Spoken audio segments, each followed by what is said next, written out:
You always hear these teachers, fitness creators, YouTubers, including myself, say that sleep is essential. But the question is, why? In this video, I'll break down exactly why so many people emphasize on sleep, particularly from a student's point of view.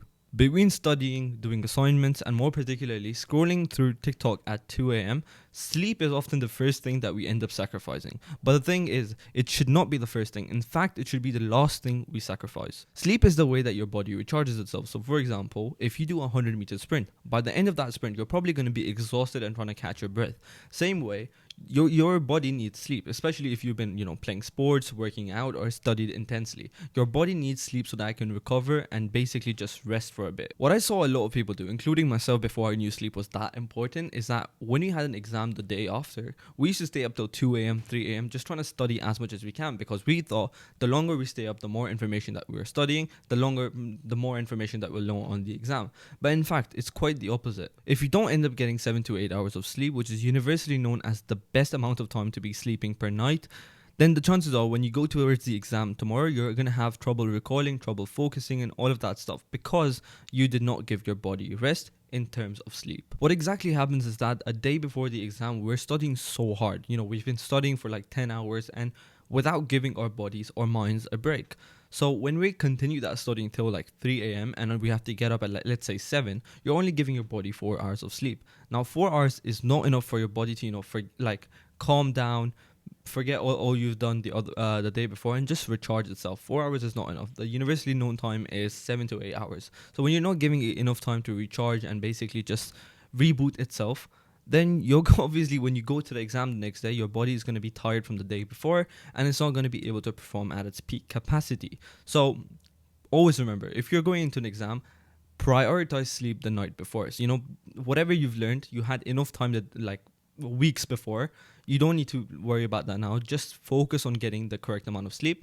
That way, you're going to ensure that your body performs the best. Now, here's another thing as well. We have 2 scenarios over here. In each of those scenarios, we slept 7 hours. But the difference is, in one, we slept from 10 p.m. to 5 a.m. And in the other one, we slept from 3 a.m. to 10 a.m.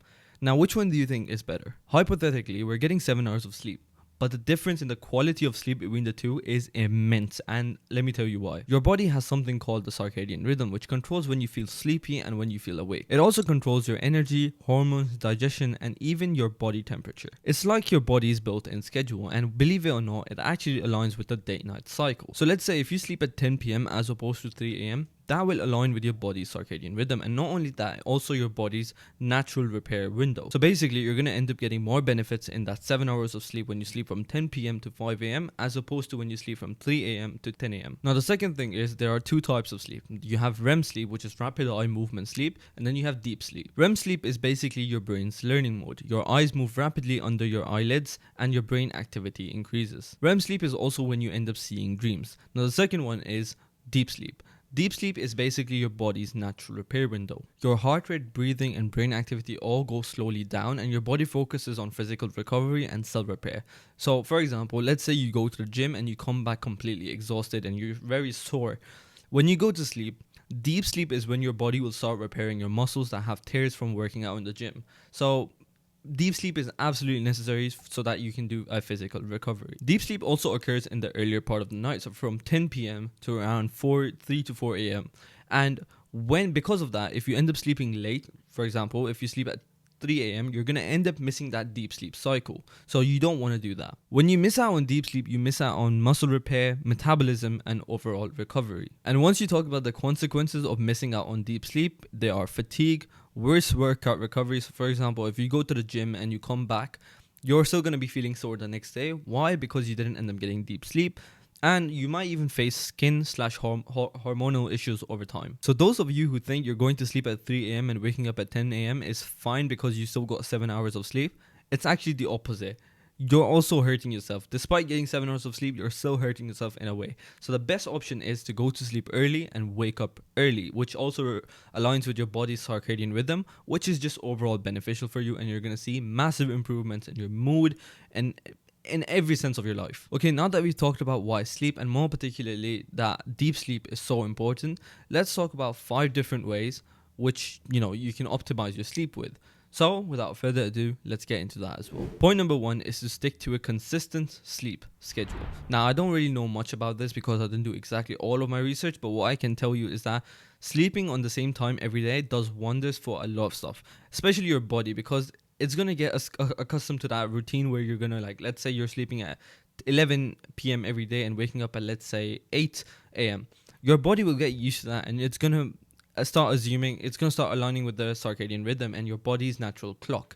So once you start doing that, you're going to get better sleep, more deep sleep, you're going to have better muscle recovery and all of that stuff. So don't try to mess up your sleep schedule. So don't do like you're sleeping at 10 p.m. one day and you're sleeping at 2 a.m. the next day, then 1 a.m., then maybe like you sleep at 9 p.m. Don't do that. That's going to hurt you if anything. So just stick to one sleep schedule, sleep at that time every single day, and your body will thank you.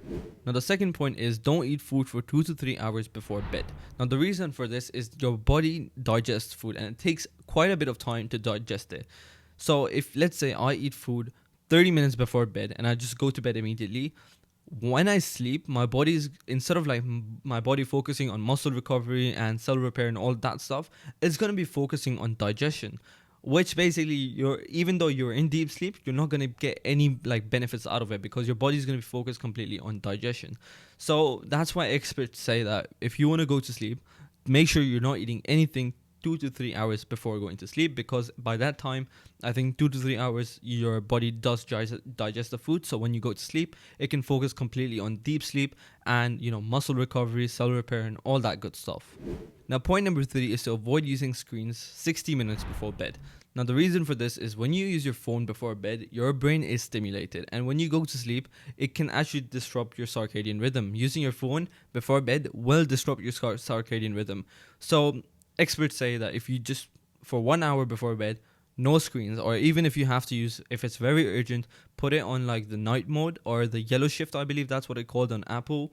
Just put it on that and then do your work.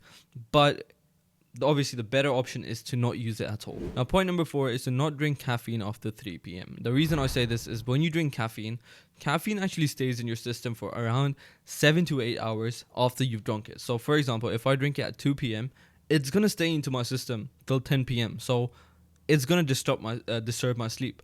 So unless like you absolutely need it to stay awake, you don't need to drink caffeine at least after 3 p.m. because, it stays in your system for a long time. And when you try to go to sleep, the caffeine will still be in your system and you're not going to be able to get the proper sleep that you need. Finally, point number 5 to optimize your sleep is to keep your room temperature cool. Studies have shown that cooler temperatures will help you sleep better because you're going to be tucked in and you're just going to get a much better sleep. Now, the optimum temperature that I've researched and found is that you need to be sleeping anywhere between 15 to 20 degrees Celsius when you're sleeping. Besides, sleeping in the cold is the best thing ever because when you're tucked into your blanket, anyways, I won't even talk about that, but it's just the best feeling in the world, right? Anyways, that is it for today's video. I really hope you enjoyed it. If you did, please go ahead and leave a like, subscribe to the channel down below as well. Leave a comment if you enjoyed it and what video should I make next. You can check out this video right over here and you can subscribe to my channel right over here. I'll see you with another video very soon. Take care and goodbye.